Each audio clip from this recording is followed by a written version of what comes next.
यामुळेच सांगत असतो, पोरगी पटवताना मित्र कधी सोबत न्यायचा नाही. ह्यो माझा मित्र आहे आणि माझ्या मित्राला तुम्ही आवडता. बरं, ह्याच्याबद्दल थोडीशी माहिती द्या ना. ह्यो एक नंबरचा छिनाला आहे. ह्याला अंट्यांचा नाद आहे. ह्यानं आतापर्यंत 15 अंट्यांना प्रपोज केलं. सगळ्यांनी ह्याला चिंबावलाय. कोण वाईट आहे इथं?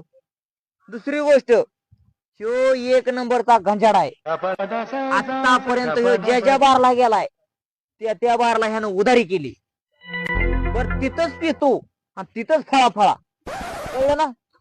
हा, दुसरी गोष्ट, ह्याचं टकाल पडलंय. मला वाटत नाही ह्या जन्मी तरी त्याचं लग्न होईल म्हणून.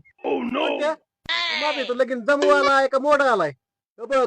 तू पडे ना रांडवा मरीन पण लगीन करणार ना. हा अव कसं आहे माहित आहे का, ह्याचा आता याचा दिवस गेलं. ह्याची आता निमी लाकडं मसनात गेली आणि ह्याच्या बरोबर तुम्ही लग्न जर केलं तर तुमचं बिचारीचं आयुष्य उद्ध्वस्त होईल का नाही. त्यामुळं माझं ऐका, असल्यांच्या नादाला लागू नका. कसं गुदी गुदी पॉक पॉक म्हणल तस.